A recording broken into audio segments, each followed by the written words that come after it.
let me just introduce one of our chairs for the day, John Humphreys.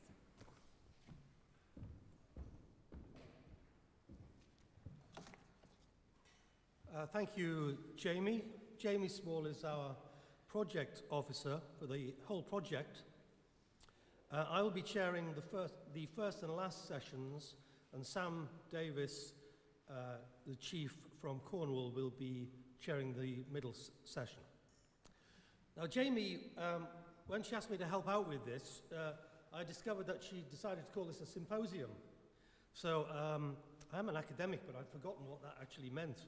So I looked it up in the dictionary, and it said, an occasion at which people who have great knowledge of a particular subject meet in order to discuss a matter of interest. So I thought about that. And then I looked at the delegate list, and then I thought, well, you know, she's not wrong. She's right to call it that. It's great to see so many people in one room who are all directly concerned and involved one way or another with the policy and practice of English marine protected areas. Special welcome, particular to our fishery representative groups here who've worked with the IFCAs developing innovative MPA management across the country. So this is a room full of people with great knowledge of MPA's post-designation. Collectively, you have enormous experience, and I wonder perhaps there's never been so much experience of MPAs in one room before. Obviously what normally happens is a much smaller committee is busy making policy or doing stuff like that, whereas we are a large group with a lot of experience. The main purpose of the symposium is to raise awareness and exchange information about what is actually happening on the ground with our Ensure MPA's post-designation. The management presented here in the presentations is the result, I want to emphasize this, of many thousands of hours of engagement within the local community and those who actually use the resources of the sea for their living. And this is the basis on which new ways of working have been developed. And by collating this regional evidence, we are able, through this project of which this symposium is part, to demonstrate that inshore fisheries management is effective and with an appropriate balance of precaution and proportionality.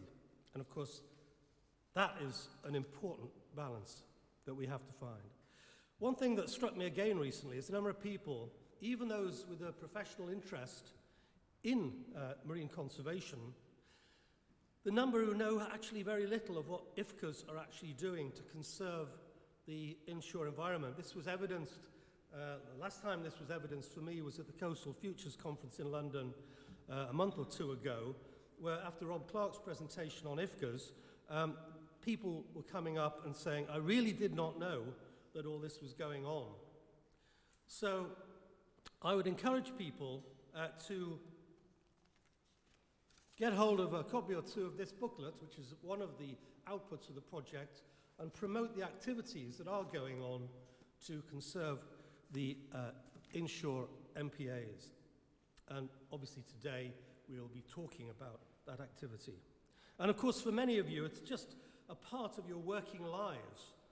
And it's worth emphasizing what you will know, which is the sheer range of things that IFCAs do, right through from research to prosecution, the entire range of things to do with marine conservation, applied research on stocks and habitats, developing innovatory, participatory management approaches, not just in theory, but in practice, and you hear about those today, establishing MPA management plans, making legislation, delegated legislation, obviously, bylaws, conducting literally thousands of fisheries patrols, both on land and at sea. And also, when necessary, prosecuting offenders in the courts. And that's not even a complete list.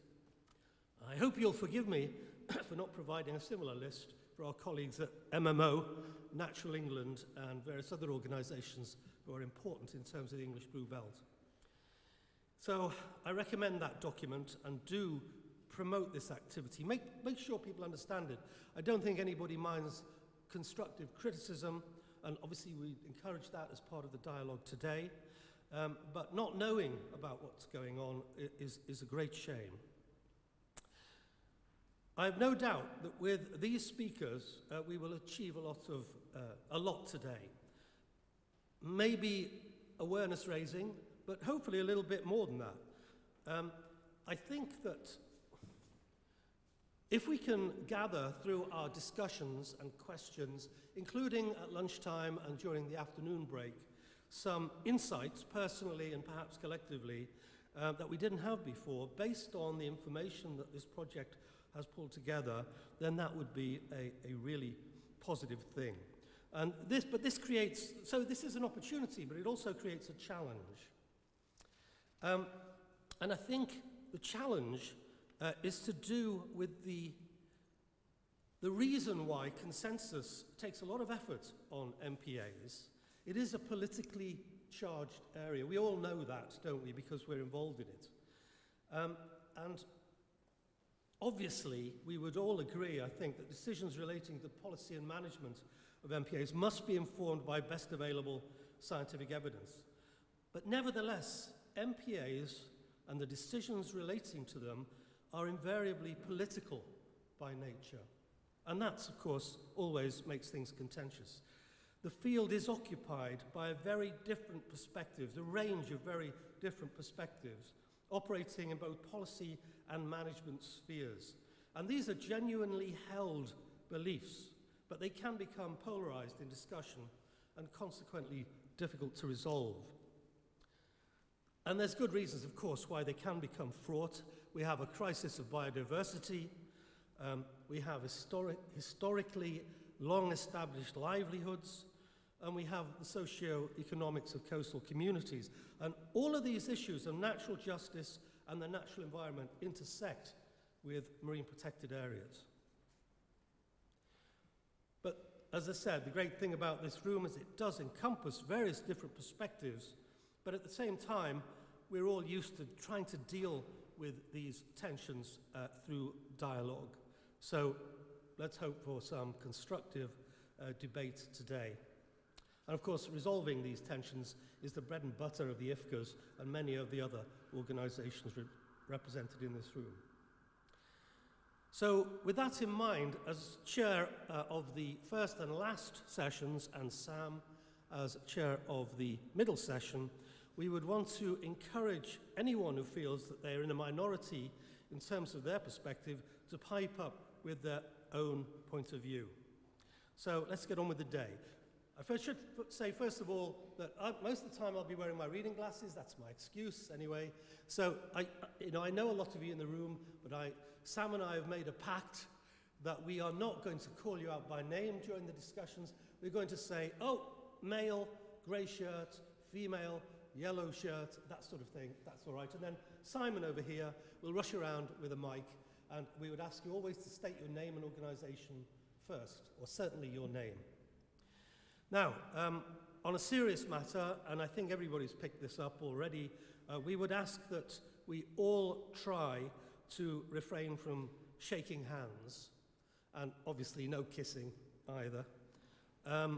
There is some antiseptic hand wash around somewhere, so feel free to use that. But I think a smile today will have to be sufficient. And I should say that Jamie will be very strict if you are caught stealing toilet rolls. Especially the academics. Finally, as Jamie said, we need our presenters to keep to time. Time is 15 minutes, not 20. We want to make sure there's an opportunity for questions and discussions relating to each presentation. And to be fair to everybody, we are going to try and keep everybody to time. So now, as our first speaker, we are delighted to welcome Simon Brockington from DEFRA to the podium. Simon.